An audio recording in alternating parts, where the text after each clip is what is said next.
The auditorium lights dimmed, the air thick with anticipation. The crowd murmured, phones raised, ready to capture another hopeful dreamer. But when a small boy stepped onto the stage, barefoot, wearing a slightly oversized shirt and holding a worn-out microphone, something shifted. The chatter softened. The judges leaned forward. There was something about the way he looked, nervous yet determined, that made everyone go quiet. "My name is Ethan Parker," he said softly, his voice trembling but clear. "I'm 12 years old, and I'll be singing a song I wrote, for my mom." There was a pause. One of the judges, a woman known for her sharp critiques, smiled gently. "That's beautiful, Ethan. What's the song called?" He took a shaky breath. "It's called, When the World Went Quiet." A murmur ran through the audience. No one knew what to expect. A child writing his own song. And about something so heavy. But when the soft melody began to play, and Ethan's fragile voice filled the room, hearts began to break, slowly, beautifully, completely. Ethan's story was not one of instant fame or glamour. Just a year earlier, his world had fallen apart. His mother, Claire Parker, had been a nurse, a woman full of light and laughter, the kind who volunteered extra shifts and brought food to homeless shelters. She raised Ethan alone after his father left, but she never let their small life feel empty. She would sing to him every night, even when she was exhausted from work. "You don't need much to be rich, Ethan," she'd say. "Just kindness, courage, and a song in your heart." Then came the day the world truly went quiet. Claire had caught a rare infection while caring for patients. Within weeks, she was gone. No warning, no goodbye, just silence. Ethan stopped singing after that. He stopped talking much too. Music, the one thing that used to make him feel alive, became too painful to touch. He was sent to live with his aging grandmother in a small town outside Chicago. They didn't have much, just a leaking roof, a second-hand piano, and memories. But every night, his grandmother would sit beside him, running her wrinkled fingers through his hair. "She'd want you to sing again, honey," she whispered. "Your voice is her gift to you. Don't let it go quiet forever." One night, Ethan sat alone at the piano. The rain pattered softly on the roof. He pressed a single key. Then another. The sound was fragile, imperfect, but real. And somehow, in that moment, the grief didn't feel so heavy. He began to hum. Words poured out like tears. "When the world went quiet, I still heard you in the rain." He cried while writing it, every lyric soaked in love and loss. By morning, a song was born, a song that wasn't just about pain, but about remembering, healing, and holding on to the voice of someone you've lost. The day of the audition came almost by accident. His grandmother had secretly sent in a video of him singing at home. "You'll never know if you never try," she'd told him, her eyes gleaming with pride. Ethan didn't think much would come of it, but 2 weeks later, he got a call. "You've been selected to audition for America's Brightest Voices." Now here he was, standing under the blinding stage lights, trembling, holding a microphone that felt heavier than it should. He closed his eyes. The first line came out like a whisper. "You said the stars will guide me home." The crowd leaned in. His voice, though small, carried something powerful, pure emotion, unfiltered truth. "Now I sing where the echoes roam. And I still feel you when I'm alone." Halfway through, his voice cracked. For a moment, the entire room seemed to hold its breath. He clutched the microphone tighter, blinking back tears. And then, something unexpected happened.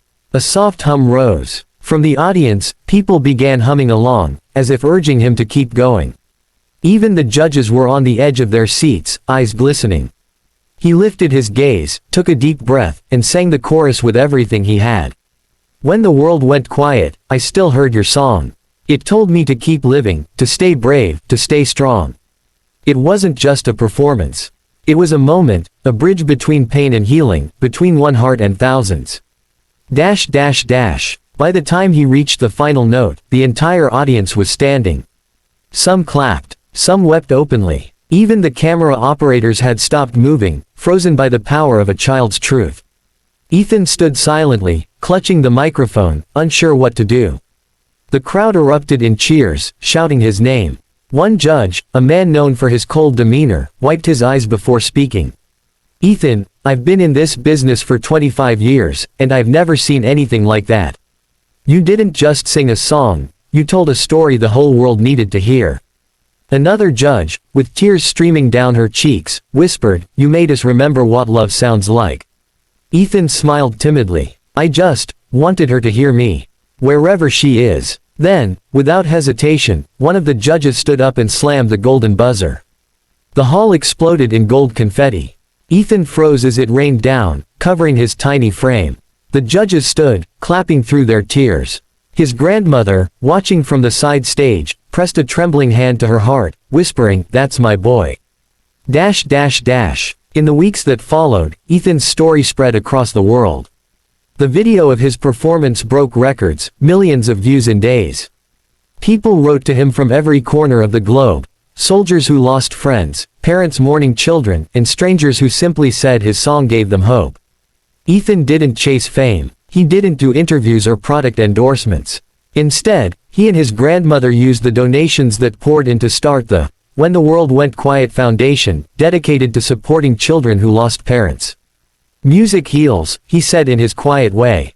If you let it. During the finals, Ethan performed the same song again, this time accompanied by a choir of children from the foundation. Their voices intertwined, rising together like a prayer. And as they sang, photos of their parents flashed across the screen behind them. The crowd sobbed openly. When the last note faded, the host didn't even need to ask for votes. The judges, every one of them, rose to their feet, pressing the golden buzzer once more, together, just to honor what his voice had done.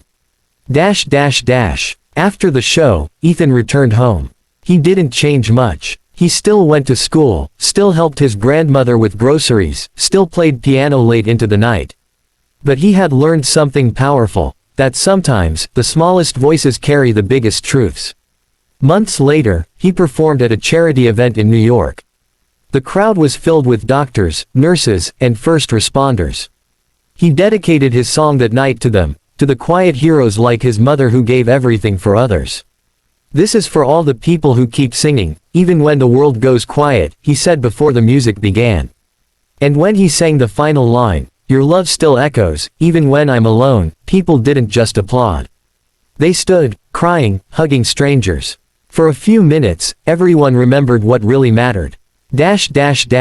Years passed. Ethan grew taller, older, more confident.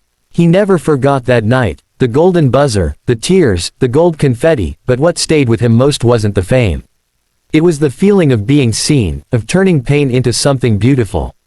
He once said in an interview, the golden buzzer didn't change my life, love did. The love my mom gave me, the love the audience shared that night, and the love we give every time we help someone else heal.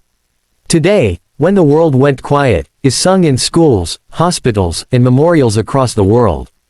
People say it reminds them to be kind, to listen, to love harder.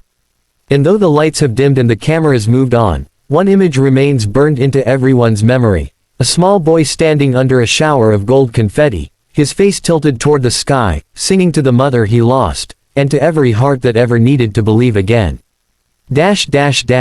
Moral of the story. Even the softest voice can awaken the world.